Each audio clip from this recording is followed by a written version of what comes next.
haray ko yowndiri dawra men on ɗo no haldirnoɗen noon e nder ɗe ɗo balɗe nayi inchallahu taala e yii fuɗɗode Allah subhanahu wa taala kadi hoyɗi en lannode ɗen ɗo kadi biidnillah aray e marko toɓɓe seeɗa ɗe wonde yewde muɗum fi hombugol oɗo dawra biidnillahi taala aray ara noon ɗum haray ko anndingol wonɗum woni oɗo no assal fi ɓe karankoɓe meɗen wonɓe en jannude ngal ɗo gandal hadith haray ɓe andina en ko honno woniri oɗo mo assasa ko honno ɗum ɗo sincira fi yiɗalngol e ngal ɗo gandal fi en waw jangugol ngal faamel ngal haray ko ɗum woni ko addi ha ɗum ɗo sinca ha yo ɗum wawa hewtude ka leydi meɗen ɗo enen kadi wawen jangugol ɗum ɗon haray waɗana en ɗum ɗon cheikh ahmadouri e sefure ɗo andiraɓe sefure ɗo haray ɓawde ɗum feƴƴi kadi haray eɗen mari ceernoɓe meɗen tawoɓe lolluɓe tawata hara kono buy andaɓe innitiraɓe oɗo dawra meɗen ɗo e ngaal cheikh salih boud mouhammad fullani ɓeɗo ko karmakoɓe meɗen jeeyaɓe meɗen ka leydi meɗen ɗo hara inchallahu wawa en andingol ɓen ɗon ko homɓe woni ɓen seeɗa ko raɓɓiɗi inchallah docteur baɗo haray si ɗum feƴƴi kadi haray hoore oɗo dawra ko ɓe ceernoɓe men jooɗi ɓe ɗo cheikh saïd haray ɓeɗo kadi ɓe mari konngol ko ɓe yewtani ɗo ko raɓɓiɗi fi no ɓe yiiri noon kono no dawra on feƴƴiri ɗo e organisation ji ɗin e programme o fof kadi ɓawde ɗum feƴƴi kadi hiɗen mari gooto e arɓe ka dawra ɓen waɗuɓe ɓen musharaka tawa ɓen e janngugol ɗo gooto e maɓɓe wanna en on konngol ko raɓɓiɗi kono ɗum ɓe yii e dawra on ko honno feƴƴiri ɓawde ɗum feƴƴi kadi haray hiɗen wonde karmako e men ɗe nga cheikh hafiziu sow hafisahullahu wa ra'a haray ɓe waɗana en konnguɗi raɓɓiɗuɗi kamɓe kadi ko yowndiri e fi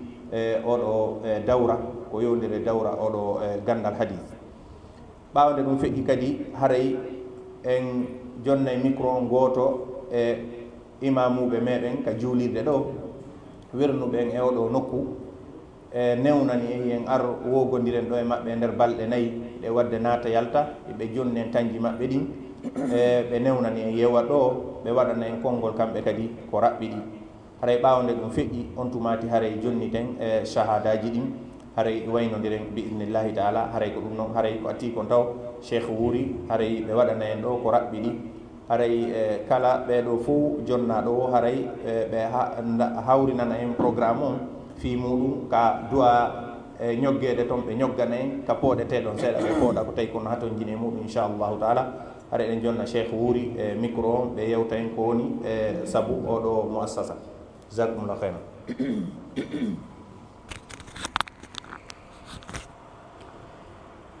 oyo ngaddu kunɗa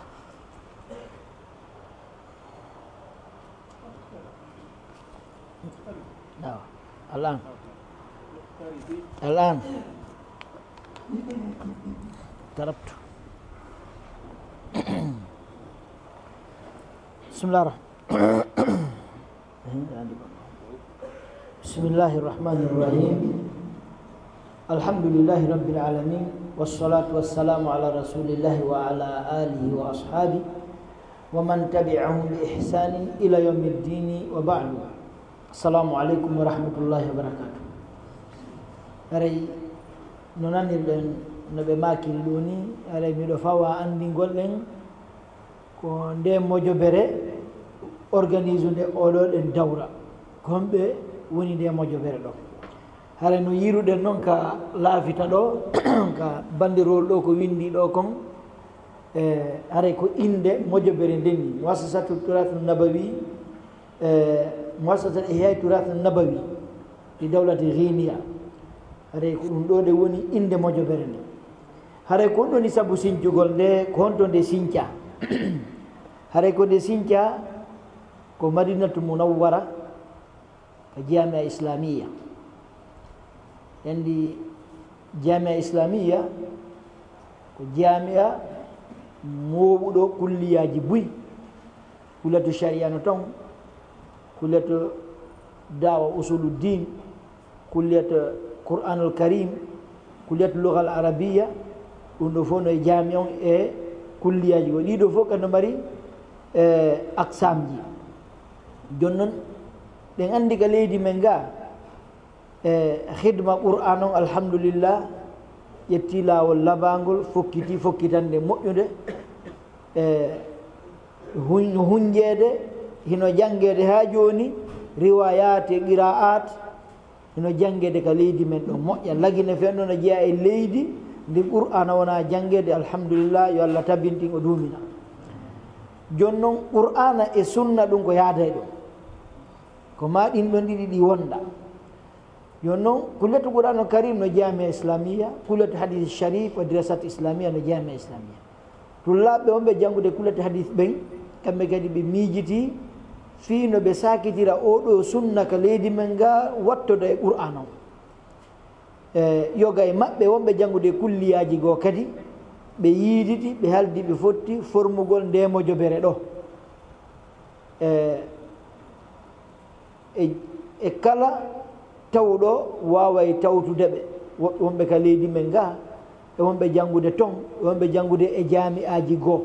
ko woni intila kon ko jamia islamia ko ɗum fuɗɗori joni jami'aji goo kadi wonɓe janngude tullaɓe goo no tawti e wonɓe janngude kulliyaji goo e nder jamia e wonɓe ka leydi men ɗo kadi ɓe alaka jamia ton hino tawti sincugol ndemojobere ɗo masasat ihaturat nabawi yu dawlati rinia haray fanude nden ko honɗum fanude nden ko sembingol gandal sunna ngal kadi ulumu on ulumu sunna wa fiqhu sunna jangugol gandal hadithe ngal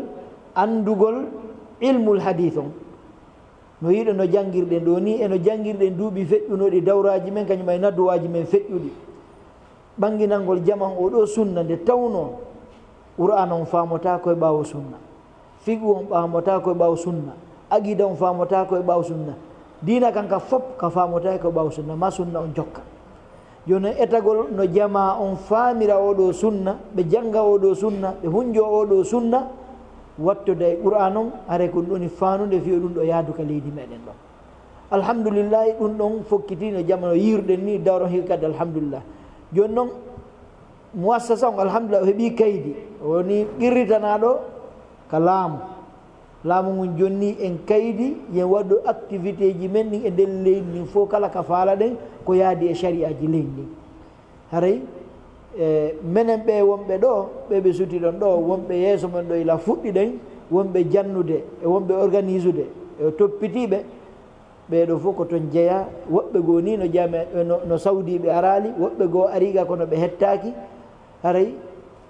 ko menen ɗo haldi fotti waɗugol ngal gollal ngal suti ɗon ɗo ngal hokkino haray en tori Allah yo Allah nawru ngal yeeso yo Allah arsuɓe ngal duumo famina jama on gandal sunna ngo wattide e qur'an on haray ko raɓɓiɗi kon ko ɗum ɗo ɗen mi raɓɓinɗino e yewtugol ɗum ɗo ɓay ko yewte ko no ɗuuɗi ɓay tan on no raɓɓiɗi yewtoɓe kan no ɗuuɗi assalamu aleykum wa rahmatullah wa barakatuh aleykum assalam wa rahmatullahi wa barakatuh jazakumullahu khairan cheikh wa baraki haray inchallah arta e toɓɓere ɗimene fi anndingol tarjama oɗo janojo meɗen haray no waɗa ɗum docteur ba inchallahu taala hafidahullahu wa heno jaɓe ɗo kala wolo o cuɗete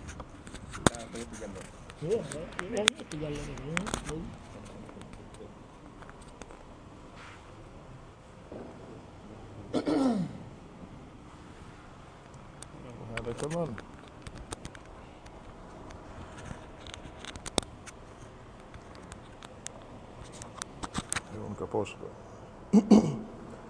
الحمد لله والصلاة والسلام على رسول الله وعلى آله وصحبه ومن والاه وبعد أري كسر جماعة فوق تولي كدي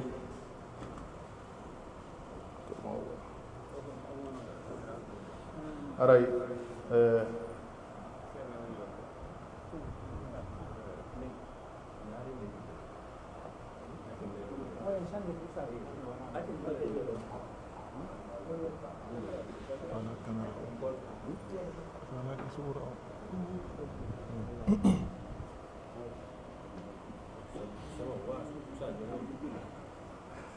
إذن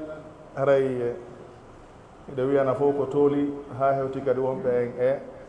sutade ka abra mawaqi tawasul ijtimai ara yewna kada yegitali ɓe fof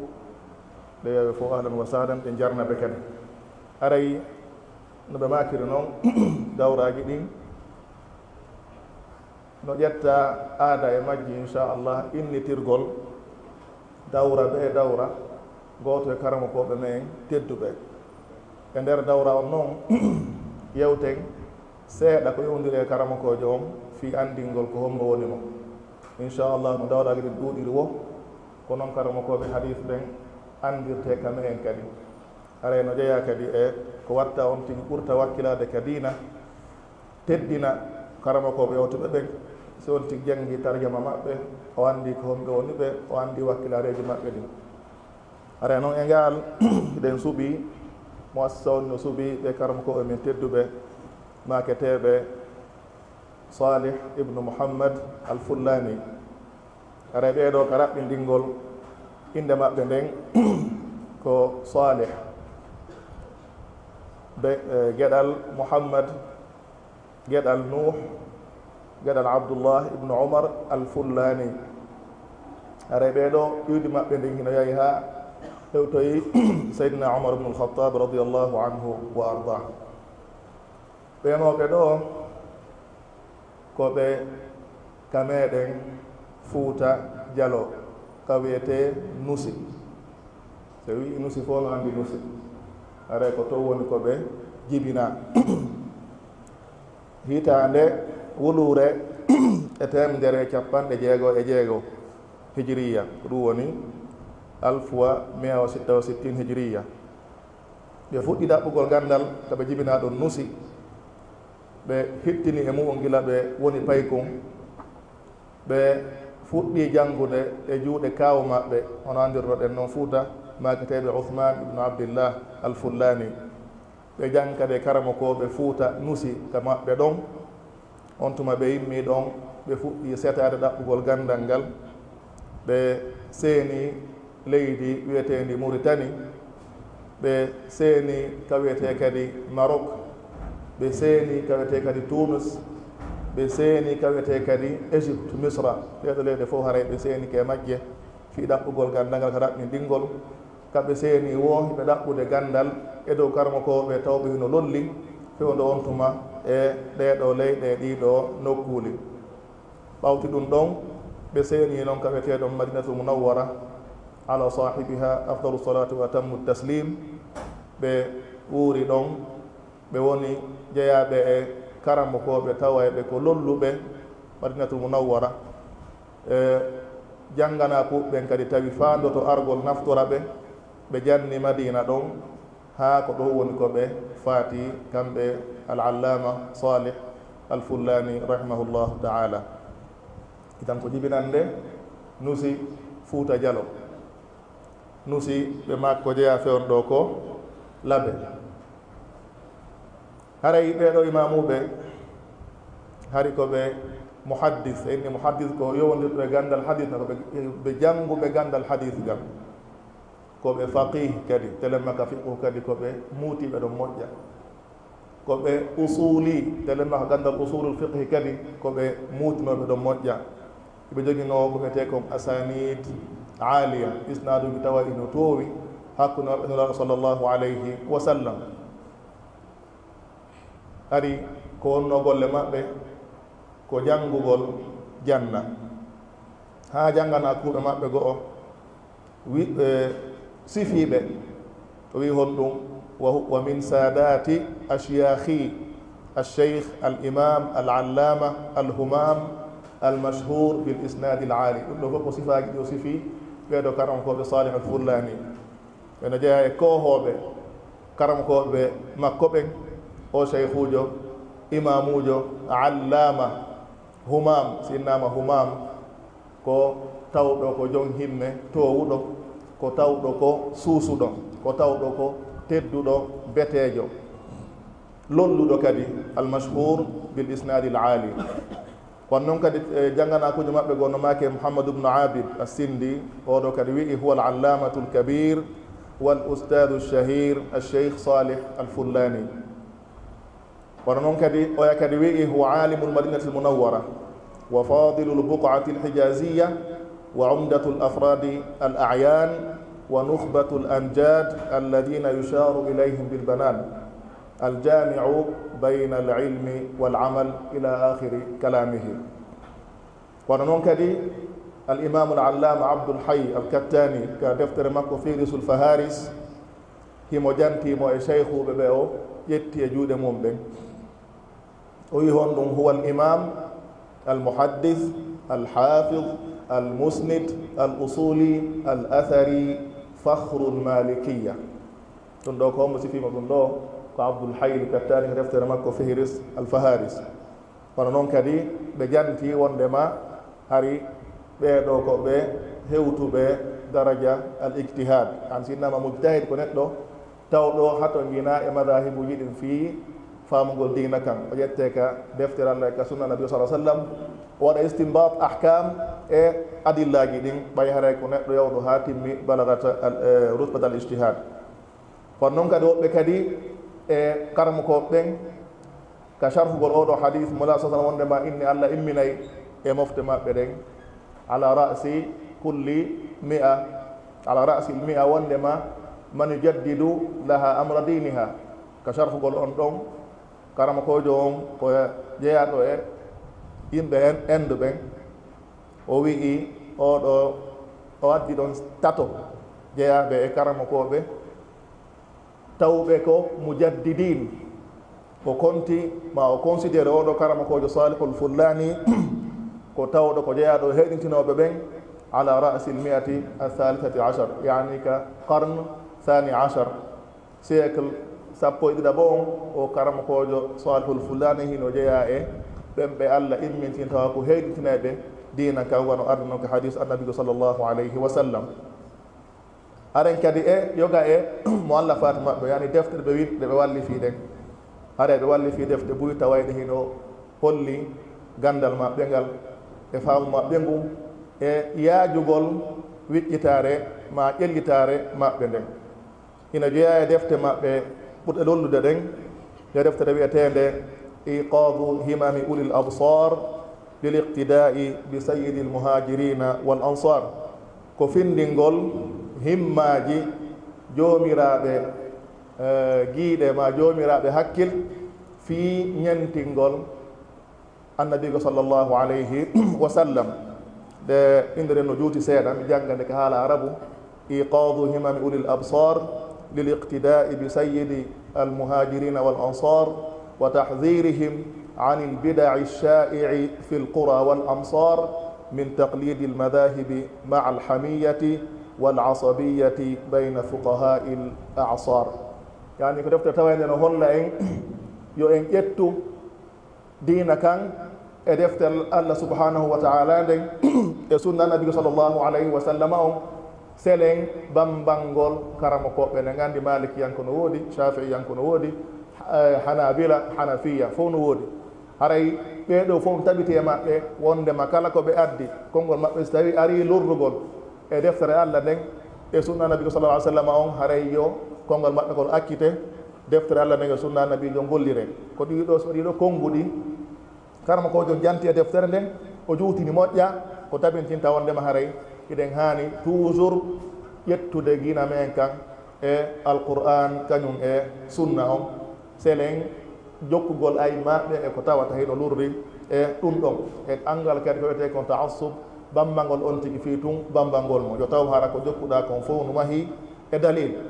aray himo deftere nden hino sifinde الإمام العلامة الشيخ الألباني رحمه الله تعالى ما عنده لين إنفو وما كهون هو كتاب فذ في بابه يجب على كل محب للحق أن يدرسه دراسة تفهم وتدبر وكنت جنتي أودوك كصفة صلاة النبي صلى الله عليه وسلم وإذا دفتر له كدفتر تواين دي كون فذ كفيرير إدام بقال مايرهم won waɗɗi e dow kala yiɗɗo goonga nde o janngata nde deftere ɗo jannde yowondirde ara wondude e faamu kañum e tasakuye تندك شهادة هم من الإمام العلامة الشيخ الألباني رحمه الله تعالى.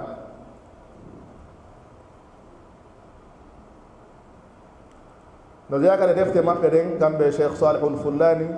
الثمار اليانع في رفع طرق المسلسلات والأجزاء والجوامع. تندوك قويتك ثبت كعلم الحديث ثبت مشيخة كون وندون كو دفت كرم هو نde walli photo o janto e mayre cheikhu ɓe o jangi e mum ɓen e ko filli e maɓɓe ko ɗum ɗo woni ko fanda e so waɗe ɗo defte ɓe yiɗnade ka tenen ka hadis ka gandal hadis sabat na sabt sabatu ma ɗum machiyakha ko ɗum haray firi ka yiɗa no windi deftere sabat wo ma ɗum machiyakha wo haray ko karam kojo walli fi ɗon ko wat ton ko filleji makko ɗin e karama ko ɓe o filli ɓen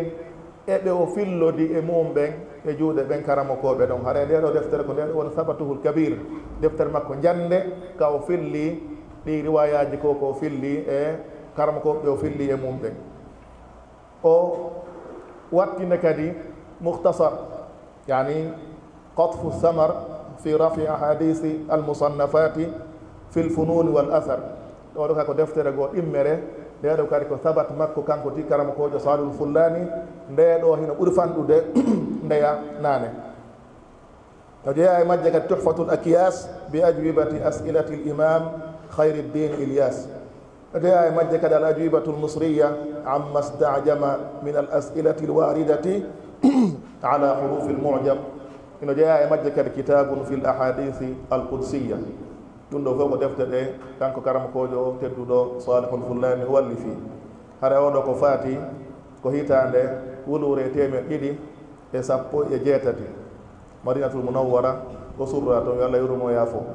haray ko wuuri ko duuɓi jelu duuɓi 52 52 yon noon haray ɗo ko sakkitode janguel ɗo tun yoga e ko janti ka sabat makko ɗo himo janti defte ɗe o jangi ɗen e nde deftere nde mi fonti ɗo defte yahay ɗe 154 komi konti ka faharis kon mi jangi nde ɗo juuɗe kaari mi jangi nde ɗo juuɗe kaari mi jangi nde ɗo juuɗe kaari defte 154 ɗum noon ko funun kadi mukhtalifa defte hadis defte fiqh defte lugha e ko ina ɗum joni ara ɗo ka deftere wotere tun ka o ka muqaddima nde ka o yewta ɗo fi muwatta on ɗo ɓay ko nden noon o udditiri defte ɗe o adi jangude ɗen muwatta'ul imam malik bi riwayati yahya al-laythi ok o hikkiti ɗon sahihul bukhari shahid on ko honto on ɗen yarde ko riwaya yahya ibn yahya al-laythi o ƴetti ko nden ɗon o riwaya ɗon o jangi e juuɗe karamo ko makko on jon noon mi janga ɗo toon ibara on faamen mo o yewndiri e makko o wi fa aqulu ɗum ko mo yewtude ko e juuɗe hombo o jangi muwatta malik on o wi qara'tu al-muwatta'a bi riwayati yahya ibn yahya al-laythi qira'ata bahthin wa tadqiqin na qira'ata bahthin wa tadqiq مع إحضار الاستذكار والمنتقى والقبس والمختار والزرقاني والتنوير والملخص والغافق وغيرها على الشيخ المعمر المحقق المدقق محمد بن محمد بن سنة العمري الفلاني وفان له وناوي يقول مجتي موطأ وفونتي وجانجي كرام كوجو كو جانجي دي جاندي بالتدقيق والبحث gande yani ko jande yowdinde wiɗɗi wondude wiɗɗitagol e tadqiq wiɗɗitande seeɓude o yafodude wondude e honɗum wondude e addugol e defte ɗo fof al istidkar ɗen andi nde en fof anduɓe istidkar ibne abdilbar al muntaqa lil baji al qabas al muqteɗo fof ko shuruh defte firuɗe muwatta imam malik on ɗeɗo fof hari mo wonde e majje ko woni e janngude muwatta imam malik on e juuɗe karama ko makko ɗo ibnu sinna ɗi mana so janngi hadis on holtito ɗeeɗa fof o anda mana hadis on ko firi e ɗe deftere jantiɗen ɗo fof deftere ɗo 1 2 3 4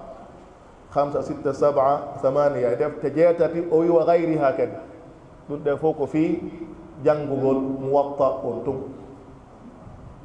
o ari kadi ka sakkitoɗen ka imamul bouhari ɗo kadi ɓay ko honno hikkiti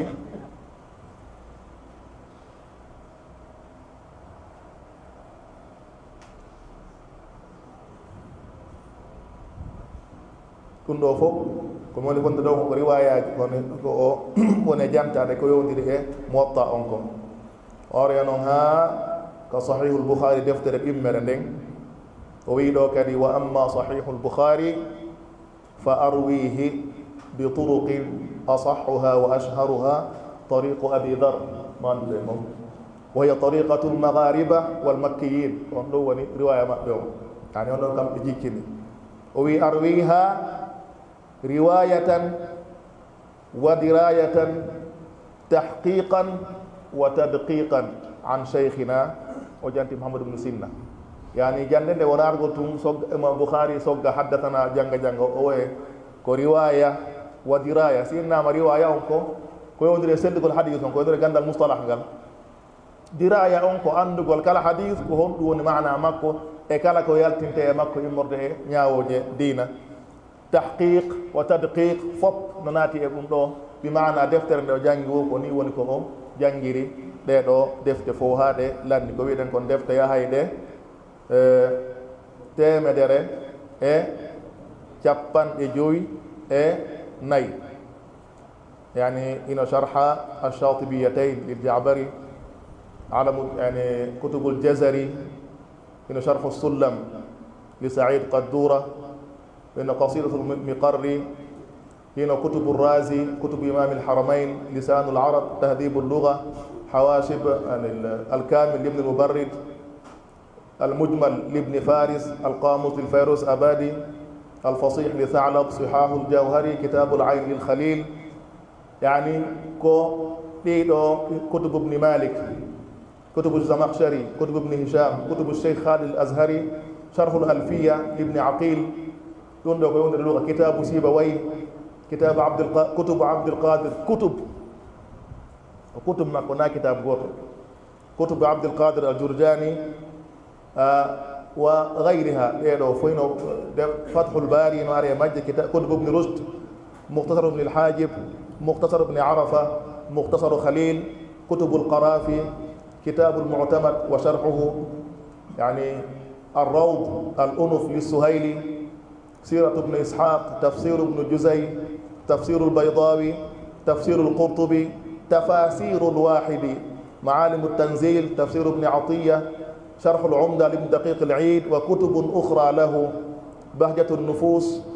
الأحكام الكبرى والصغرى لعبد الحق الإشبيلي وكتب أخرى له معالم سنن للخطابي عادة الأحوذي لابن العربي وكتب أخرى له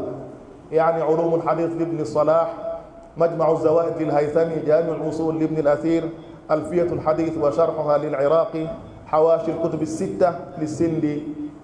شرح النووي على صحيح مسلم شرح السنوسي إكمال الإكمال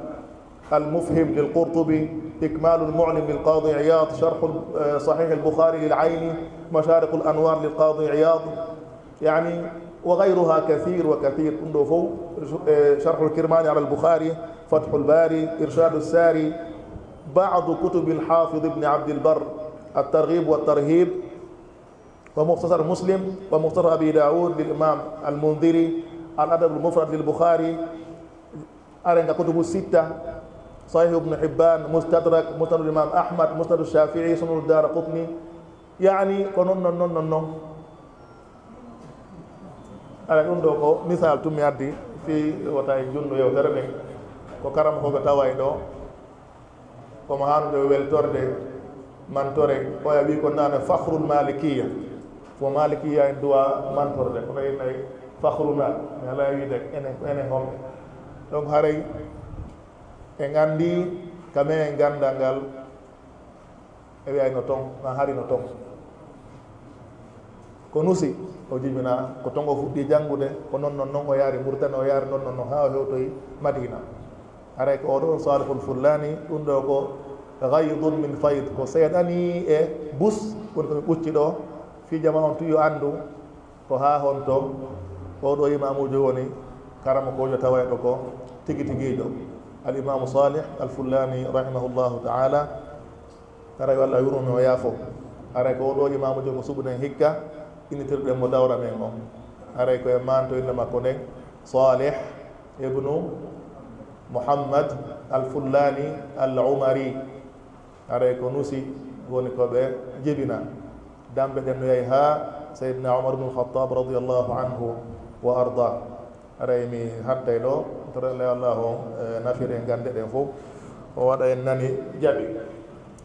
allahumma taqabbal minna innaka anta samiul alim tub alayna innaka anta tawwabur rahim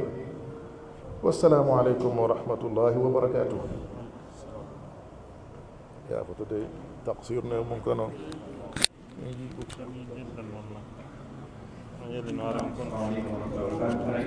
en continua ɗo inchallah haray en jentike koɓe makenen ɗo hiɓe ɗo haray no hani ko wakkilo ɓe ande sifa ɓe ɗo woni kon o tarajo no ulama andugol karmakoɓe ɓeɗɗuɓe moftuɓe honno wonirno ɓe jantatiken ɗo inde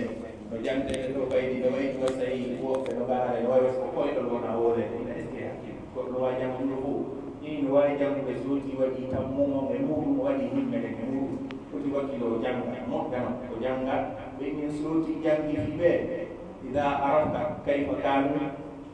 ida mararta haysu maru arafta kayfa kanu sa rewri ka ɓe rewi ɗon ande honno ɓe laatawno neɗɗo kala no hani jango sifa ɓe ɓe jantatiken ɗo fi defte puus tawata harano sinnama defte ina risala mo ɗeɗi tati ma nayi ma joyi ko ɗum jentati hara ko defte tata sa ƴettatuma jangay haaji ko tawore no ɓe jantatiken ɗo fi alistidkar libni abdil bar ɗen ɗo fof karmakojo go wino men wo neɗɗo kala mbaɗaɗo janngo mo haani kamɓugol ɗe deftere o ha ɓeyni o bi'i dara wastari alkara wonde deftere oya yeeri galle ma ɗen sooda nde deftere fii ko wallitora aray oti wakkilo moƴƴa bi'i dara wastari alkara oya yeeri galle ma ɗen sooda nde deftere fii ko janngira aray ko leydi wakkilaɓe moƴƴa ɗum ɗo ko seeɗa ten ɓe ƴettani e ɗum ɗo seyno tan ko yurɗuno ɓe soggana e men ɗo haa tigiti gon annde ko honɓe woni ɓe honno ɓe wonino honno ɓe janngiri e toro allahu jalla wa ala enen tagi allah waɗen sifa ɓe ɗo mo waɗa ɓiɓɓe men ɓe kadi janngoɓe faama deftere allah nenne sunna nelaɗo aray sitte ɗon kadi hare ɗen jomna cheikh haji yousuf ɓe wanna en ɗo e konngol seeɗa ko yowdi e on mo dawra ɗo inchallahu taala ماذا غير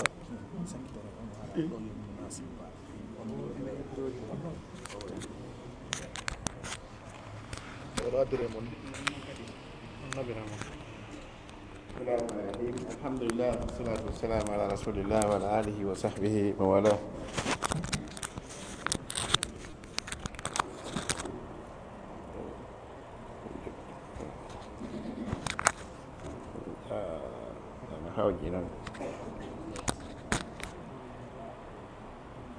aray ɗo tigi ko laɓɓiɗi kon en yetti Allah subhanahu wa taala tawnuɗe nde jonde ɗo jonde ɗe ngeli nelaɗo sallllahu alih wa sallam na du'ani fi jokkuɓe fi hadiseje maɓɓe ɗen tañini hara ɓe jangani en hadis o ka fuɗɗode hadis abdoulah bon amr bon as radiallahu anhu fi sahih naddara llahu imra'an sami'a maqalati fa wa'aha fa rubba muballagin aw a min sami ɗo joni ko hiɗen jorti barakatu du'a nabi sallllahu alayhi wa sallam en jooɗi jonde fi konnguɗi maɓɓe ɗin e kuuɗe maɓɓe ɗen e ko ɓe wasiyi kon e ko wiyete kon ko ɓe accini dondi ko ɓe rona koŋe muɗum en janni Allah subahana taala ɗum e weltanike ɓeeɗo musidɓe meɗen sincanɓe en oɗo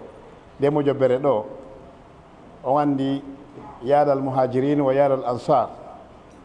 yimɓe ɓen ko ƴettete kono ɗuuɗi mo ƴetti fof o naɓata hay fus ko ɓe ƴetta goɗɗum ta hassus on no moƴƴi ha ko ɗum waysi tawi kamɓe kadi ɓe daranike nde darde ɗo ɗen tori Allah subahana taala yo Allah newnan ɓe ɓe wawa daranade ɓodda nde yolde ɗo kamɓe kadi fi hadiseje ni laaɗo sallah sallam no towira fi muɗum mi andintinama hunde wotere kamen ɗo gandal hadis o majjina ɓe kasdi ɓe tewi ɓe majjini gandal hadis on fiita en yiwu sunna on e hadiseje ɗe so ndaari ibnu abi zeyd al-qayrawani o temeɗɗe tati e ko fawi yani qarnu rabe winta on almalike asahir ko qarnu rabe fayda o wuuri ne defte makko ɗen hino ka men ɗo hari no jangede aqida wonɗo e mayre on e aqida to sahaba hay hunde seeda hari mawɓe men ɓen ko nden wonno référence on ko nden ɓe hoolori fiitele makka masalaji dina hay hunde ala ko ɓe feƴƴata ko so tawi on ti hewti ɗon ɓe nako arisala hiɓe jaɓuno kamɓe ɓe ɓe jogaki mo dawwana ɓe jogaki defte ɗe jana jana ɗen nden ɗe ɓe jogui ɗon ɓe andi oɗo ko hoorejo ka malikiya ɓe anno ko maliki sahir ko yulaqabu bihi fil madhab haɗa ɓe jaɓuno ɗum kono ko honɗum waɗi ha sansi joni tawi ko aqil ash'ari janggueten kamen ɗo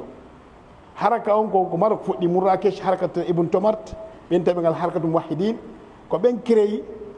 ko ɓen addenen ɗo Ahmad Assawi ko ɓen addi defte o tasawuf e defte lasrari e ko nande muɗum mi tawama mu'tamar nokgo e leydi goo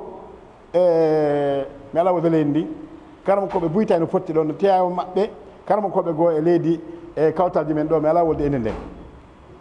e waɗi rapport makko on ko yewti kon ten hulɓini o wi wo hari e wawnoɓen ɓen ɗo ko fulɓe men haalande wawnoɓen e ndi leydi jogiti en tawi ko kamɓe wawi en fewndo on tuma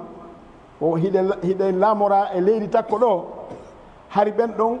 kala deftere waɗande ka bateau arode Afrique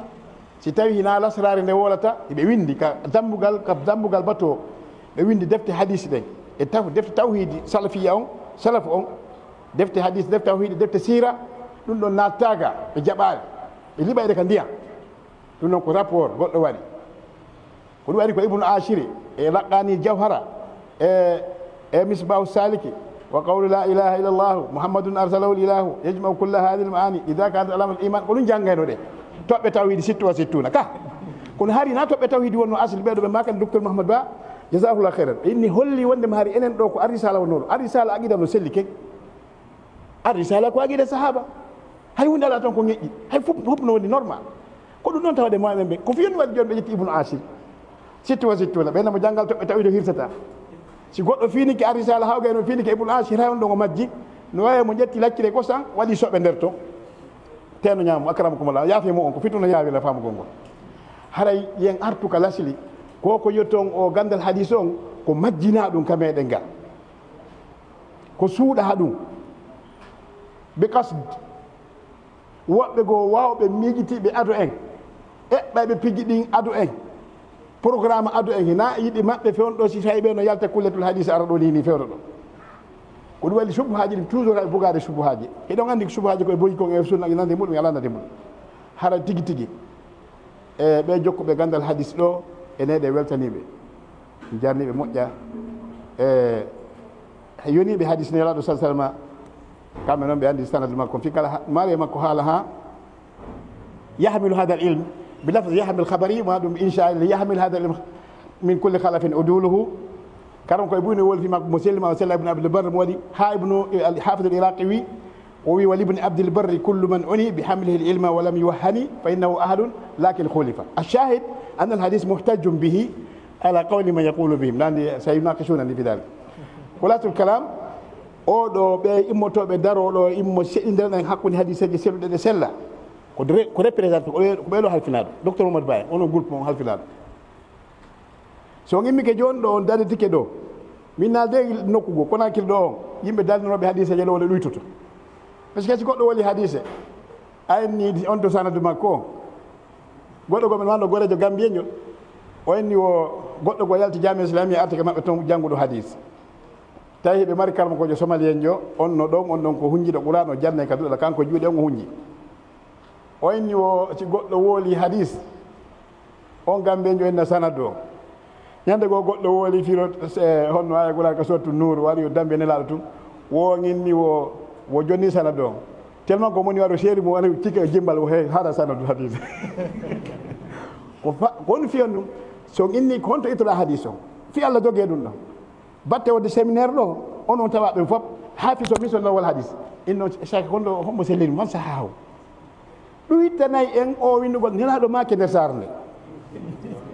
ka o fadail ko nantanno wole e qissaji ko wonaji wole ka réseau sociaux ni wallahi onon ɓe tawa ɓe séminaire ɗo so jaɓi kala goɗɗo wolɗo hadis o inni sanadu makko mako deftere honde accu hakke dey sara hadis o konto mi tawatan ñande ko mi wolno hadis tawi ko sunan darimi woni mi yeggiti mi woli hami gayni mi woli muhadara suka jangi ko jamia o suka moɗon alassane bari mi woli hadis tawi joni mi yeggiti kon to woni fi tarbiyatul awlad min yamin sikki hadis on noka sunan darimi o woni kono waɗi laɓɓitimo yaalmo ini sa mi yaalmo ha joni ko sunan darimi tawi joni jo o fawilan golle ɓe mi laɓɓita konto mi yo hadis mi wawa men semana men seedira haray ko ɗum min faala o séminaire ɗo no woɓɓe goo woni jangguide ni ka qur'ana ka juulidaji en juula kene nane goɗɗona alay hum ka kona kirɗo na ɗum ɓen no ɓe faala yeytade wonde ma humno jangge himno jangge mi nani hay usaɗ ibrahima mbaɗa jangga wala dalina nde ñande ɓe mi nani ɗum mi ngalɗi mi i ƴaka no jangge wala dalina kadi nanna mi faalandita ko sumayre onon kadi tawaɓe séminaire ɓen ɗo kala e goɗɗo e moɗo nanɗo hadis hayso ko min sonande mi deso nandide landela tawi kala min hadis mo nandi ɗo landela tawi mo seeɗi landela kadi konto mi itti haray o wawi o faami séminaire ɓe ɗo haɗa tigui ko raɓɓiɗi kon e ɗe weltanikeɓe koɓe suuɓi ko inde o cheikh salih fullani oɗo mawɗo min ko cheikh albani mi nanno haala fi makko e cassette neeɓi har mi artal ɗo nde deftere iqad himam mi tañƴini e nder men yaroɓe telen dogaɓen ko min attini sodude har kadi hayndi ala ko photocopie ɓawi mi nan cheikh albani o wola fi makko e nder dars emo jooɗi modde dars o woli fi goɗɗo o inni wo goɗɗo ɗo winde wiyeteɗo cheikh salih fullani wo komi tori ono wonɓe heeɗiɓe lamɓe fof kala e moɗon fontude deftere jangga o inni wo wori he imi o immi ƴettede ko maktaba makko ko ɗum ɗo no nano ka nder cassette ko yawonno immade kon soɓa deftere nden ka hawre maktaba ɓe deƴƴiti ha ɓe addinde ɓe fonti waɗi ha tawi ko ɓe men ɗaɓɓande ko madina nawara goɗɗo e sullaɓe yahoɓe ɓen photocopie nde ton addere men kamen janggayno hara ko holli wondema ɓe karmo koye meɗen iwɓe fuuta ɗo yaari ka telento ko aguide ibne abi zeyd kayrowani ɓe jogui ɓe wonɓe sakude asiade nini fewde ɗo konakir ɗo malagine ɓeɗo hina lawol mawɓe men ɓe nde ɓe jokki aranɓe ɓe mawɓe men reppiɓe ashariya ɓen goɗɗum ɓe kasde o ɓe gayri kasde ɓen ɗon koye nder programme woɓɓe goo ɓe yen en faami ko faala wolde ko programme woɓɓe goo haɓɓay koye nder ɗum e wolta programme woɓɓe goo ɓe yani fiyo ɗum ɗon ƴette accite ko woni ko lasile o sina ɗum enen ɗo fof ko ari sala tawɗen taw ko deftere sellude haɗa na juttingol yewtere wedde ko moƴƴa komi tawi o séminaire ɗo ɓeɗo mi heeɓi baraji tawamen heeɓi baraji ɓe ɓayi men tawama lannoɗen nde ɓeɗo yiɗani en ndinel daari ɗo yo Allah subahana taala ɓe ɓuuri moƴƴiɗen joddi haray kala ko hattoñini e telen ɗum ɗo mi contilan membre hariji na membre dakhili hariji o noon so tawi ko fi wono defte ma goɗɗum kala ko tawata min ɗo wawi haray miɗo alay komi membre jo nder to ko taw windan noon liste ka nder to ndi waɗo naha honno wiyete docteur Mamadou Babé bindalan ka liste ɓenala ɓeydam kadi taklif mum hadara ɗo o sanadiji asanidi e rijaɗe ko nandi muɗum taraji mi andafi ɗum haray ɓe weltaniki on en tori Allah subahanahu wa taala ɓe musidɓe meɗen kadi sencam ɓe nde juulirde ɗo kamɓe kadi yo Allah subahana taala yarlo ɓe naada ɓe aljanna oustad abdourahmane diallo kamɓe kadi ɓe waɗi golle maɓɓe ɗen ɗo ɓe acci batte kamɓe e oustad souleymane e alaji baba diogo hokkuɓe o terrain ko saare ko quartier konakir ɗo ko tumbo ɗo fii ka ɗum ɗo yewte ko ɓe ɗo yewti ɗo yo Allah jaɓaɓe ɗo kamɓe kadi ko mandakeji moƴƴi ɓe sukaɓe maɓɓe accino doga hakkude meɗen ɗo yo Allah wawnu ɓe ɗe golle koɓe nangi ɗo e gérugol nde juulirde e doggingol golle ɗen no hanniri noon tori Allah subahana taala enen fof yo Allah waɗe ɓantoɓe sunnanlaɗon sallllahu alih w sallam ara ɓocci hakke en gasa yewtere en juuti seeɗa e ko welti ɗo andi si goɗɗo no welti ɓe nawi huɓɓu yite sina ɗum so jaali yite nge huɓɓata sallllahu alih w sallam baraka nabina muhammad wa ala alihi wa sallam jazakumullah khair ma sha Allah شكر الله لكم شيخنا بارك فيكم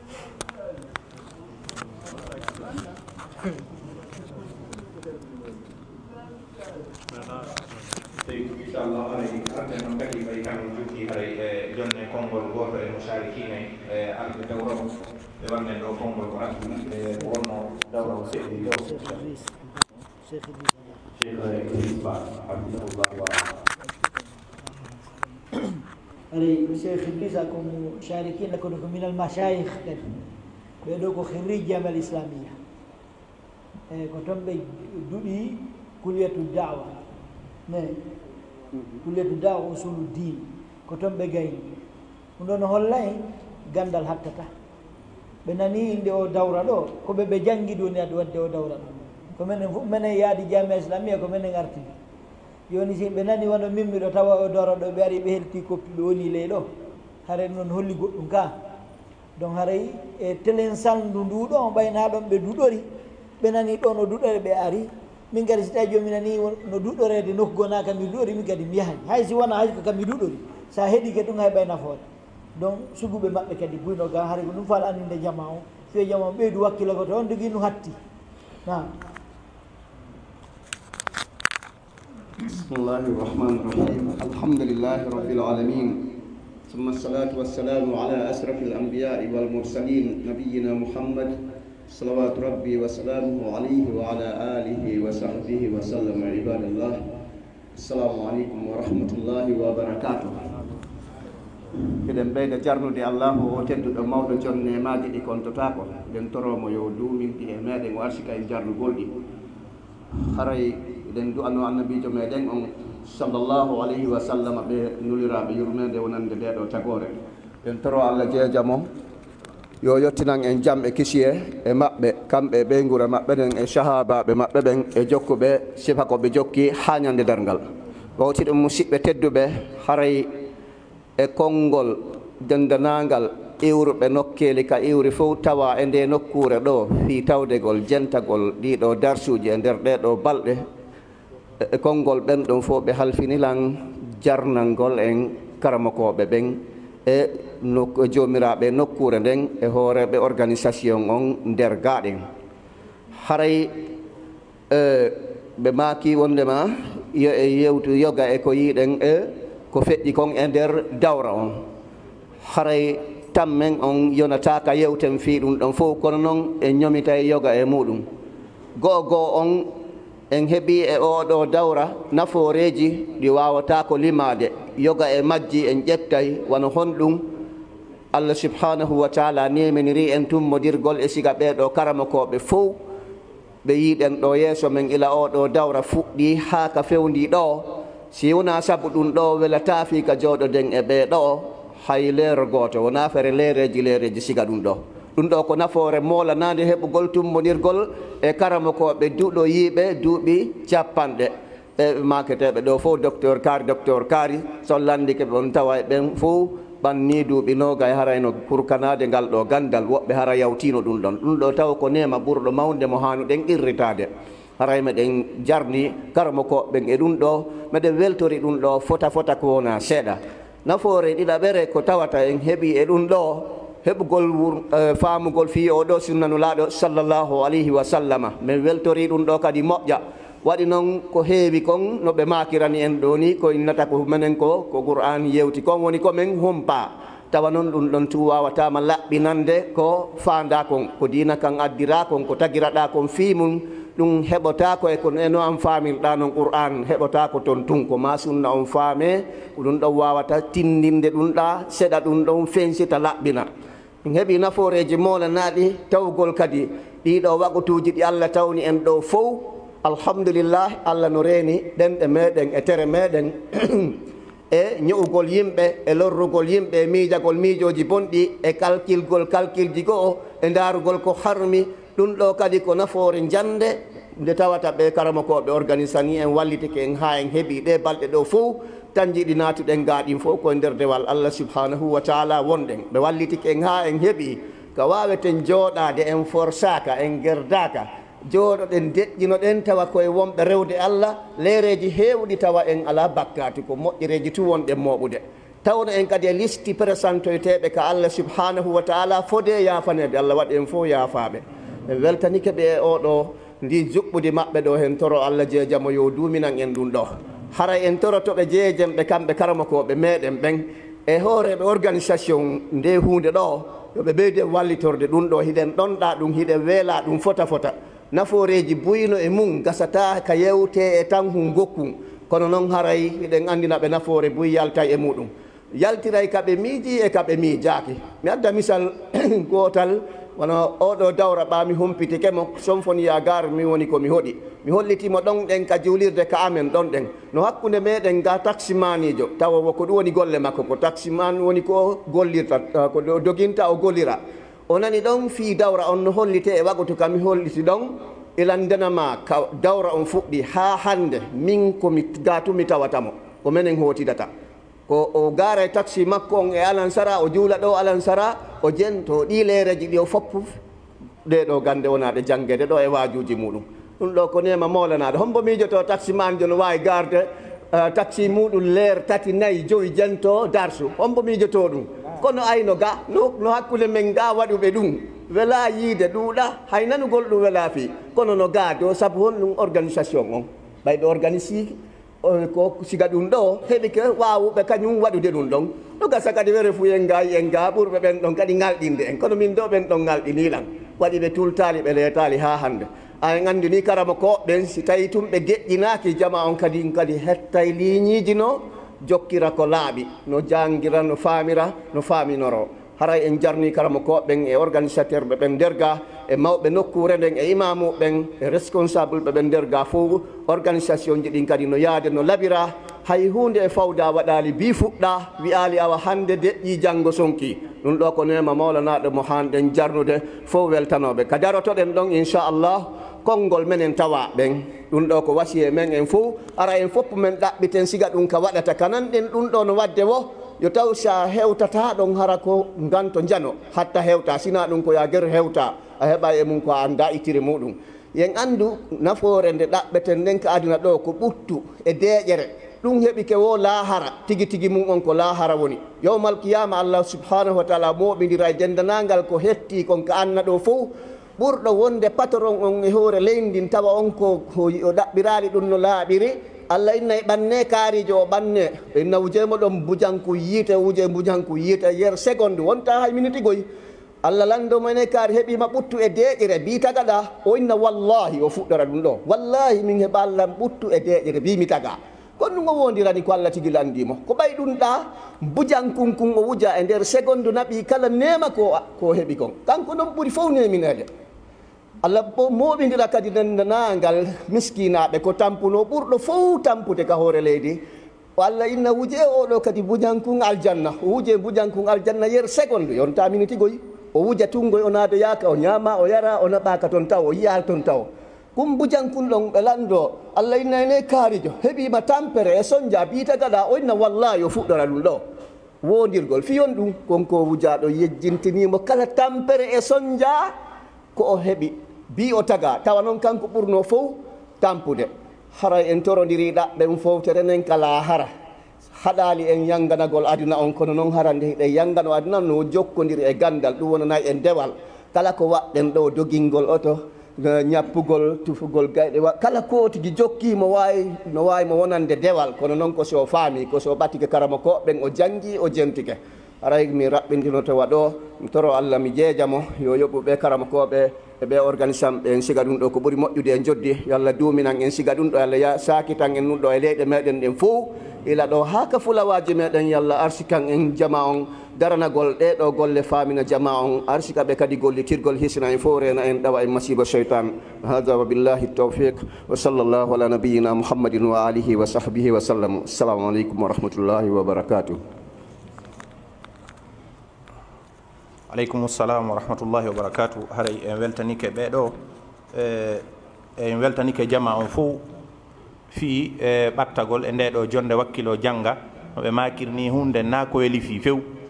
na ko weli fi argol jooɗo helta koppi muɗum leerji jooɗo ɗi dawraji e jandeji haray noon ko wakkilagol ɓay wiino hanki ko a pewmi maya heɓata ndaare hay hunde heɓortani ko yewti wakkilo gandal ngal kadi wona gandal samaka walal haray ko be jama on ɓeyda wakkilade moƴƴa no ɓe wiire ni seeɗa heɓata ɗum ɗo ko bewti waɗa gurdam mum ɗan e tam mum on foofi ngal ɗo gandal hingal metti gande ɗen hiɗe ɓurda ka janngugol ka mettugol fi kono surtout ɗo ɓayno yowodiri ko ɓe wiye ɗon ko nane ko ilmu riwaya ilmu diraya ko janngugol hunjo anda e faamugol kadi jan ɗon no haton jin wakkilare moƴƴa haray koye wakkilo na ko weli fi ngal ɗo gandal ko ɗum waɗi komi wonno jamia islamia sukaɓe go sifanilan ɓay ɓe sifanilan min mi tawanoka o suka go ari ɗon tawi mo faala yaade ka kulliyatul hadis o ari o hunji ɗon hadis moƴƴa noon o hunjimo ha o inni oɗo hadis on o ɓowri o fotti e ɗon e goɗɗo goo o inni dartanin o hadis o jangi hadis on ha o gayni ka o fuɗɗinomo ha o lanni o faljali o inni wo a hunjike hadis on oɗo a hunjike hunjande nde ɗo ɓowri wo kono hadis on ko daif wo ko lowɗo wo e laawi ɗin fof hadis on no loyi o inni wo ami yata ɓay a bonnila yangiki nde balɗo fof la jokkilan hunjade oɗo anni ko dowɗo womi yara e kulliyago womi ala yaade toon hannde kadi awa isan holli hina fi ko weli fi ɗum ɗo ko ɓe winen haray ko wakkilagol hay si ɗum feƴƴi kadi mo siɗɗo meɗen goto no darden en direct wonɓe allemand woy ɓe weltani mouradu moƴƴuru jonde nden no feƴƴiri ɗo ni hiɓe siivude programme o janggin on e kon feƴƴude ga kon haray ɓe weltani en hiɓe jerne en kadi ha no jeeya ko ɓe maki wondema sifa ɗiɗo dawraji si no wadde haray si tawi woni ɓe humpitama haray ɓe wawa wallitade si tawi no woodi ga defte wano ko sodete e ko nantata sifa ɗum ɗo ka wallitagol fi kañum kay no yaara en andi haray dina kanko wawata ka naɓude wo haray ko sifa ɗiɗo piiji woɓɓe wakkilora doole mum ɗe woɓɓe wakkilora argol helta koppi ɗi jangga woɓɓe wakkilo jannugol ngol e ko nantata e sifa ɗum ɗon haray tigi tigon en min on mi andaɓe kono en ɗen toro allahu jalla wa ala yo allah ɗuɗɗin sifa ɓen ɗon kadi yiyoɓe sifa ɗiɗo moƴƴereji anniyo tawat hara ko gokkum mum kañum kayno toon immorde muzakkiraji e sifa ɗiɗo ko nantata sifa ɗo ɗi alaji wona ɗi gollirede ha tigi tigon wawa yettoyade dina kan e gandal ngal ka wata yettade toon haray ko ɗum ɗon ɓe holli sifan ɗo si yani ɗiɗo dawraji haray yo ɓe humpitete ko yowodire si tawi defte no haton jine sodede muzakkirati e ko nantata e sifa ɗum ɗo haray inchallah ɓe wallitoto eɗen toro allahu jalla wala yo allah yoɓɓe ko ɓuure moƴƴude hayso ko annuye on tun innamal amalu binniyat hayso ko ɗum ɗon tun allah subahanahu wa taala yoɓay ɓe joddi ɓurde moƴƴude kadi nafere kadi si ɓe waɗoyi en toro allahu jalla wala yo allah ɗuɗɗin sifa maɓɓe yo allah ɓeydanɓe jawdi maɓɓe ndi waɗa barke maɓɓe okkoren en fuu meɗen ko nafata en aduna e lahara o yaafo en so ƴettiten haray si iwte ɗum haray ɗen jonna konngol ngol mudir on ɗo ɓe wanna en ɗo ko raɓɓi ɗon tumati arte goto e imamu ɓen ɓe wanna en ɗon konngol ɓe hombana en inchallahu haray daren no juuliren bi idnillahi taala haray nam haray komi ƴettirɗo ɗe yewtere ko sakkitorde mako maɓɓe ɓe heeɗi ɓen ɗo ɓe maki mako moɓe maki ɗo on nane mi wanno mi wowlu kata mi wowlu kono jonno mi heeɓi courage wowlugol ko wondema ɗeɗo golle sikki ala jawdi no jokki ɗe ka pellet jawdi no jokki joni noon sincuɓe ɗum ɓen ko kamɓe kadi no ƴiƴƴete ka jiifaji maɓɓe kadi finance kamɓe woni kafidirde hakkudeji maɓɓe toon ɓe waɗa budget ɓe ƴetta ka jiifaji maɓɓe ɓe kafidira ɓe finance haray si heeɓi ke woɓɓe wallitotoɓe haray no moƴƴi par ce que kono wallitira o sembiri no gasara pihoy buy ɓe falano wadde ɗo saabu manquede moyen o ɓe ɗon ka koye wadde ne gasa si taw no moyen on no woodi no ɓurini yaajay no ɓurini kono ɓay haray ɗen andi ko embere ko mbuuɗi woodi o golle ko ha ɗon hattata donc haray ɗum ɗo ko hunde labade si tawi woodi wawɓe wallitade woni ko nder ga woni kaka yaasi haray fii no ɓeyde janngirede no ɓeyde ɗi dawraji ɓeyda sukkirde haray ɗum hino landa wallitagol mo assasa on fii no ɓeyda tiiɗirde o ɓeyda yarde yeeso haray ko ɗum mi falano ɓeytude toon saabu mi heeɓi courage ko ɓeeɗo maaki ɗon kon haray si koyo jiwge cenɗe ɗen fof mi anndi qur'an on ɗo si yani ɗum ɗo haray no jiwgede cenɗe fof sunna on kadi koye jiwge mbuuɗi ko ma heɓo si ɗum ɗo marsa no woodi sukaɓe ga faalaɓe janngude ɓe ala financement ɓe hat si ɓe financement joni ɓe jooɗoto ɓe hunjo oɗo sunna ɓe hunjo ulumu sunna ɓe hunjo fiqu sunna o ɓe nafa hara kadi ko hunjiɓe qur'an ko jannguɓe telen ɗa kadi ha muuti ɓe janngira telen ɗo ha kono ɓe mara ko wallitoɓe ɓe mara ko supporta ɓe no jeeya e ko dina ka wallirte wallugol jannoɓe ɓe walla janngoɓe ɓe no jannoɓe jannira e no janngoɓe janngira e defte ko soodete e nanta si ɗin ɗon piiji ara ko ɓettugol ɗon toon salamu aleykum wa rahmatullah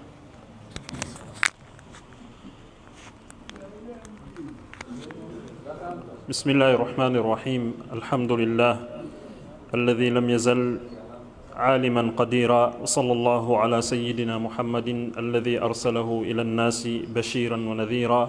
وعلى آل محمد وصحبه وسلم تسليما كثيرا أما بعد السلام عليكم ورحمة الله وبركاته أري ɓawo mi yettude allah subhanahu wa taala mi juuli e nelaɗo makko e ɓeygure maɓɓe e wondiɓe maɓɓe kala ñentinɗo ɓe no moƴƴiri ha ñande dargal are hino satti moƴƴa kami ƴetta yewtere ɓaawo ɓe karmukoɓe meɗen ɗo e yewtude ɓeɗo fof karmukoɓe an are ɓeɗo si ɓe yewti ƴettugol ɗon konngol kadi are hino satti moƴƴa are ko ɓertum ɓe yamirilan yomi yewtuɗo ma ɗum e yondino reno kamɓe ko ɓe maaki kon are ko ara nun ɗum hiɗen jarna Allah subhanahu wa ta'ala yettamo kanko newnanɗo en waɗugol o dawra ɗo dawra fuɗɗiɗo e alkamisa e o gasi hande ɗo are ko kanko woni ko newnani en ɗum ɗo ko kanko woni ko hawrindini en e waɗgol o ɗo dawra are na inugol ko doole meɗen ma ko ñeeñal meɗen ma ko goɗɗum ngo bal kanko Allah subhanahu wa ta'ala ɓural ngal fof koye makko woni ko yiltiti ko ɗum waɗi hiɗen hani mo yettugol moƴƴa hoore ko o dawra ɗo laatori no laatori ɗo ni ha hewti ɗo hande tawa probléme e hunde waɗali tawa jama wawi tawegol ɗum ɗo nafitora are ɗen tori Allah subhanahu wa ta'ala yo waɗu sifa ɗum ɗo duumo tawa saayi ɓe ɗum ɗo waɗe ka leydi meɗen ɗo fiyo jama o ɓurtu nafitorgol are o dawra ɗo gila o fuɗɗi e alkamsa ha hande ɗo are ko yahata e yimɓe e 150 fuu tawti o ɗo dawra hikka ɗo are ɗum ɗon ko hunde molanade se woni ɓeɗo fof e ko ɓe janna kon ɗo ɓe wawi famugol ɓe wawi rewtagol ɓe tabiti kadi e muɗum sikki alare ko moƴƴere woni ko ɓeydi are ko ɗum waɗi jama no jarna ɓe accituɓe tanji muɗum fof ari ka nokku ɗo jooɗi e nder ɗeɗo balɗe fiinagol tawa programme ji hino ɗuuɗi e saare nden kono ɓe wakkili ɗum ɗo fof are ko hoore maɓɓe woni koɓe gollani kono e hoore ɗum ɗon kadi en jarneɓe sabu ɗum ɗon sabu noon e jarnugol neɗɗon e hoore moƴƴere nden aren noon kadi ko moƴƴere are ɓeɗo ɓe jarnama are no ɓe wiiri noon o dawra ɗo ko sincuɓe ɓende ɗo mo jobere woni ko financé o ɗo dawra are na woɓɓe woni ko walliti are ko wonɓe ɓen ɗo ko ɓeɗo jonnidiri juuɗe ha ɗo dawra kala ko yiwɗen ɗo are ko wonɓe ɓen ka mojobere ɗo woni ko jonnidiri juuɗe ha ɗum ɗo laati are ɗum ɗon fof ko hollugol wondema mo kala si wawi wadde ko wawi kon o waɗi ɗum ɗon o daranike are jama o moƴƴe wono cheikh nasir as-sidi wiri noon wondema halkare nden fof ko woni ko si neɗɗon o seli o terdike ko wawi kon wadde sa waɗi beru ko wawɗa kon are an a fawaka goɗɗum ngo ɓuuri ɗum noon kono sey woni ko wawɗa kon wadde a welsindike ɗum noon a waɗali are ko ɗon wonta probléme o are en jarni kadi e yimɓe halfinaɓɓen oɗo nokku ko ɗum woni halfinaɓɓen no ɓe wirta noon ka dawla e halfinaɓɓen ka diina ɓe fo are ɓe jarnama saabu noon si woni ha en ari en waɗi ɗo dawra ko ɓer taw heɗen newnana gollugol si tawno ara laamu ngu wiwno joni menen men newnanaka argol waɗa goɗɗum lajjine ɗo min wawatano argol min waɗa ɗo goɗɗum donc are hiɓe jarna eɗen tori Allah subhanahu wa ta'ala yo yoɓuɓe ko ɓuuri moƴƴude yo Allah reynuɓe dandaɓe kala bone waɗa kadi kala ko ɓe fewjata kala ko ɓe ƴettata pehe e décision jara koko moƴƴani jama on koko moƴƴani diina kam no wonir noon kadi wonɓe ɓen e o nokku ɗo halfinaɓɓe nde ɗo juulirde ɓeɗo kadi ɓe jarnama moƴƴa gila dawra on fuɗɗi ɗo ko enen wondi e maɓɓe hiɓe ɗo hiɓe wallitade e kamɓe imamuɓen tigi hiɓe ɗo hiɓe wallitade fino dawra on laatora are ɓeɗo ɓe jarnama ha hewti imam mawɗo on ko ɗum woni Oustaz Souleymane karmo ko meɗen Oustaz Souleymane Diallo koloma are ko kamɓe woni ko halfina nde ɗo juulirde wondude woɓɓe goɓe ɓe wallidirta ga are ɓe fo ɓe jarnama saabu ko ɓe tolni en kon ɗo ɓe newnani en walliti kadi fino oɗo dawra e laatora are kadi si raɓɓinɗinare waɗi ga ko iwri sengo amen menen piiji go ara manki mara piiji go no jama on falirano noon ina noon laatori are jama on ande e min andintina taw wondema neɗɗo on ko eti o golle makko ɗen timmata are timmal ngal ko wodani ko Allah subhanahu wa ta'ala are si faljere waɗi ga miɗen tori jama on fo yaafagol ara kadi andina men faljere nden inna ɗum ɗo manki ka dawra ga arana wolugol yaha no keeli go wola ɗum ɗon nafoore ala e muɗum are ko argol hewtina wonɓe ɓen ka moƴoɓere ga andina ɓe ko ɗum ɗo no mankuno ma ɗum ɗo no hanuno ka waɗe waɗaka fi wonu fi yeeso biidnillah tawa yimɓe ɓen min ettoto haara sifa ɗum noon wattali fi no dawraji ɗin ɓurtira e laɓede inchallahu taala aray kadi nde ɗo moƴoɓere are hino uditana jama on fof kala mo tata hino faala wallitade fi gandal hadith fi ko ko min eɓɓi ɗo are si o ari o yiide amen inchallah are min wiyemo ko saɗi ko tooli jonnidiren juuɗe fii ɗum ɗo sabu noon kala waɗɗo ɗo goɗɗum ko hoore makko woni waɗande wona goɗɗo goo hare jama on fof hino jarna eɗen tori Allah subhanahu wa ta'ala yo tabintingen e hoore diina kan o ɓeyday gandal e golle moƴƴe o jaɓanen golleji moƴƴe ko watten kon o reynanen kadi golleji meɗen ɗin ara sen daroyke yeeso makko ñande dargal ko malore wonan wiyta en biidnillahi jalla wa ala are sifal jere waɗi ka yewtere ga on yaafoto kadi yewtugol yeeso ɓe karmakoɓe ɗo are na hunde welde fi are ɗen turi Allah subhanahu wa ta'ala yo yaafo en o yaafo mawɓe men feƴƴimɓe ɓen o tabintina en hoore dina kan hada wa billahi tawfiq wa sallallahu wa sallam ala nabiyina muhammadin wa ala alihi wa sahbihi ajma'in.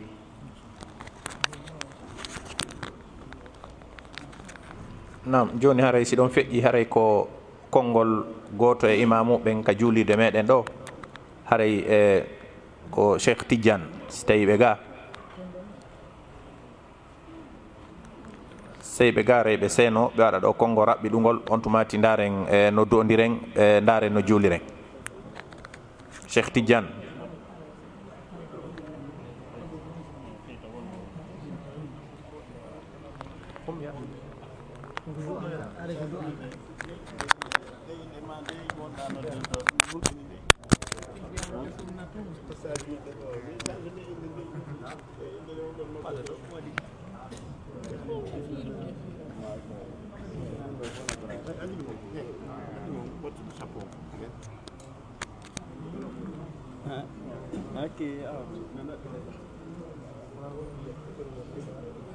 الحمد لله رب العالمين والعاقبة للمتقين وصلى الله وسلم على عبده ورسوله نبينا محمد وعلى آله وأصحابه أجمعين ما بعد السلام عليكم ورحمة الله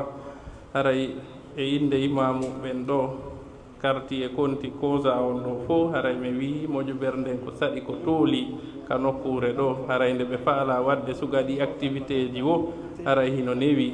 haray meɗe weltaniɓe mouradu moƴƴol ko yowdire e hadis ɗo no hana feññinede moƴƴa haray ko ɓurteten andintinde tun ko ɓe ɓeydu kadi dawraji ɗi e muhadaraji ɗin profita muhadaraji ɗin ka plein air ji ko waɗi noon si a yeehi ka juulirɗe a woni ɓaawo a yihi hay ka julde no sukaɓeɓen jokkitirta julde surtout wano école ɓe buy hara ɗum kadi anda kono ko yawgol ka waɗa plein air ji mo haadara ɗum ɗon ko ɗum min mi yihi yo ɓurte wattede yila moƴƴa mo haadaraji ɗin ka plein air ji ko waɗi noon enen arɓe ka dawra ɗo ɓe no gasa ko annduɗo sunna ma faalaɗo janngude arata dawraji ɗin ɗum ɗon no moƴƴi ha kono waɗugol muhadaraji plein air ko ɗum ɗon raflata ɓe anda sunna ɓen ara woɓɓe daroto ɗon darora muhadara ha convain ko janggoygol yaha dawraji ñande goo aray tawi wedditoye ɗum ɗo muhadaraji ɗin ko saƴayɗan si yimɓe ɓe naɓorimi ranji aray tuɗay moƴƴa aray koyen profitu aray ko ɗum ɗon mi yihi komin ɗon haray telen ɗon almami ɓen no wi on ko saɗi ko tooli nde faalɗon arde ka nokkure men ɗo wo hiɗe ngari no ɓe cheikh hafisou so andintirini ni aray ko sinci nokku on ɗo hiɗe gandi ko woni yeeso mum ko usa abdourahmane diallo haray ɓe feƴƴini yo allah yurmo ɓe yaafo accana wurna faye maɓɓe waɗa barke mum aray hikki ɗon ha e usa souleymane diallo ɓen ɗon no wuuri no wonda e mum ɗo ha docteur omad soleil ko ɓen jogui men causa ɗo en ɗon kanno ɗo ɓe yilti sawdi ɗe balɗe aray ɗe wiya saɗi ko tooli kala mo kala ka iwri ka nokkure ɗo aray sunna on no tolna ɗo nde moƴo ɓerɗe o en tori allahu subahana taala yo allahu nawrude yeeso aray arɓe ɓen ɗo fo yo allahu subahana taala mo kala allahu taala luttodu e bakkatu aray enen wonɓe ɓen fo allah yaafano en ardiɓe men ardiɓe julɓe fo ene heddiɓe yo allahu julnu balɗe ɗe moƴƴina battane o hokka en aljanna firdausil ala assalamu aleykum wa rahmatullah.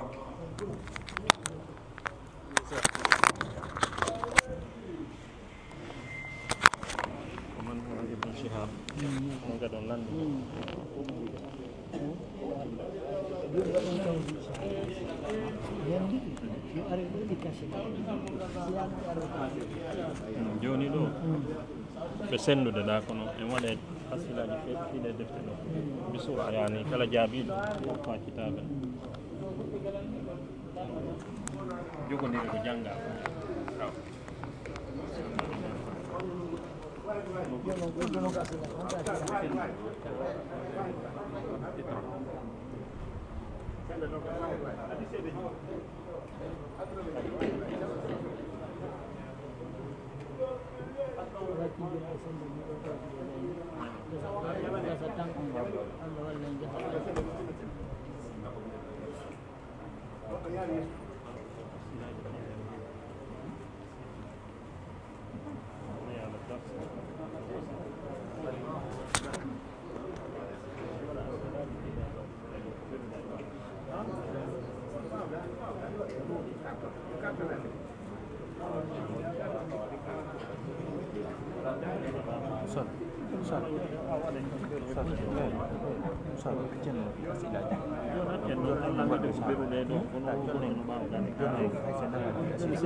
ina gollo aral taw usal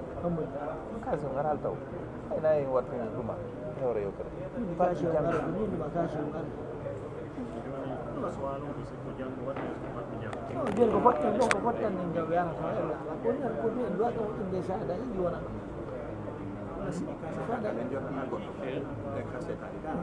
no hat mo on hawre do ga di ni kaso mana ni jul fa do ko dem fa bi jango aral usal ila jang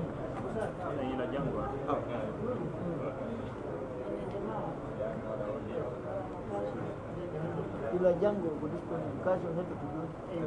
ila jango ko disponible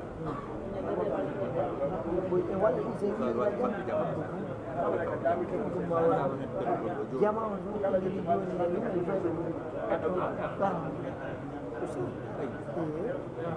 ni foka dare do wala ngandi di jama sada ji jora ma do jama ron di betul sih orang tahu sih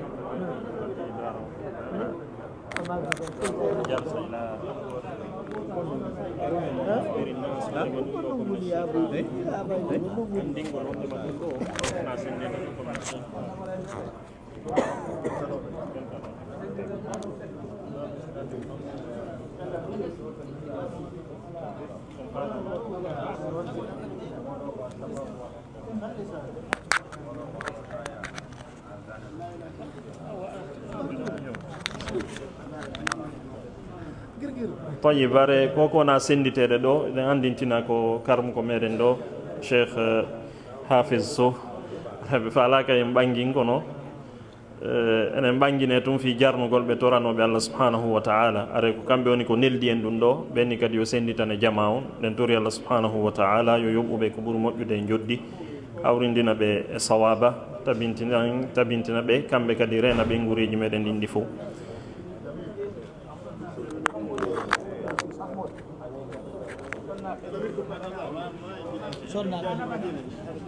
sonnaɓe no dow gagu ene beɓononani ji wallahi mi anditano fi maɓɓe sonnaɓe ɗonani ji e gata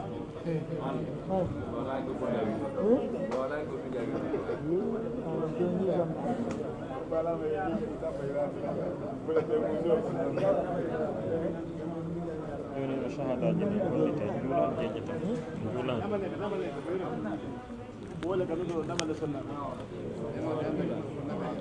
toyi bare no eɓɓano senditugol shahadaji ɗin fi tawa ɓe ngo dawra ɗo kono are no woodi ko retardi seeɗa ka golle are ko fi ɗum waɗi halfinaɓe nga joni ɓe tori jama on yo aru iwde janggo are shahadaji ɗin hettike ka juulirde ɗo inchallah si woti ari yiiɗi e halfinaɓe ka juulirde ga o hendoto shahada makko are shahada ɓe inde nden hino winda are noon ko windino ɓen junngo maɓɓe ga are ko ɓen noon waɗana shahadaji are iwde janngo shahadaji ɗin hettoto biidnillahi taala are jama o yaafoto sabu konko nenni ɗon seeɗa golle ɗen are wona e annuye amen are en daroto ɗo inchallah sey woni karamokoɓe meɗen ɓen no woodi ko ɓe hombiranta en jonde nden du'ama goɗɗum ngo haray toriɗen jaɓan ko arano e shahadaji ɗi shahadaji ɗo naaɗi sama kala haray ɗum ɗon hollay a participe e séminaire ɗa wawi holde ɗum ɓiɗɗo ma hollamo wondema yo rerɗo yo wakkilo o jangga no gasa ñande ko kadi Allah arsi kadi yawgol janggoygol ɓawma landade CV ma sira datiya ma on ɓe naddi kon toon to rewɗa ɗa wawi wiide a kaariɓe jannila ene joni a waddi seede kaariɓe jannima tawa téléphone ala ɗo ka noddano to ala hedde shahada on holla ino shahada on ɗon haray ɗum ɗo ko honneur kadi watta en accu shahadaji ɗi wona ɗo par ce que kadi ko mbuuɗi finance a shahadaji ɗi hiɗi waali ɗo ko goɗɗum tum manki toon seeɗa tawi wata senditade noon har en tori jama on yoɓe arka juulirde ɗo ɓe ara noya shahadaji maɓɓe kala anduɗo no windi inde makko no ga hare mo jogui ɗo shahada ko shahada musharaka haray yon tigui ar so on tigui hen tigui mo faala mo wawi encadré ɗum ha moƴƴa o wenga ka salon makko ma ɗum o mara ma ɗum o nafitora ɗum ɗo ɗo ñande goo biidnillahi mana si famike haray kadi siɗi aranaka haray jawdi boni haray janggi kadi boni haray ɗum ɓay ɗum ɗo hay fof so ɗi yeyirtake gato na biredi donc haray siɗi walike ɗo tun ala ko ɗi waɗe haray min tori ko min jeeji on koyon arano ɗi yandi saabi Allah nani inchallah leero fawsan on to fawsan ha on abbela mbeɗa arande fawsan ɓe wayande janggo ila kalansara janggo ara woni disponible inchallah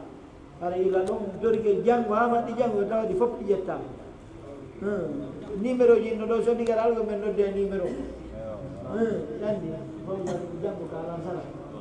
ɗiɗe ɗe numéro ji ɗe ɗon ka si min nodde numéro ndi on yoɓo e sambi hamdara inde wonde toon so tawi na ɗum wonno ɓe daara video ɗen ɗo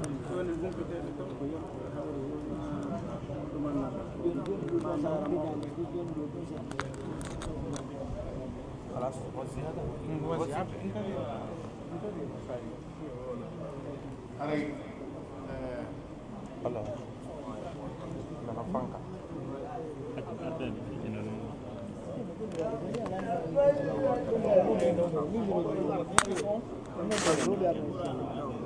aray ko yafude ɓe kamude ɗo yogata ino jeyanone ko suuna on ɗe ko ko wiyete al isar si tawi woni ari ko tawta yonata ɗon acca simo ko ɗo tordiri ɗum ɗo nani tordira rek ko woɓɓe gowne e sare kami ɗo woɓɓe go hendaki ko sabu yonata ayalla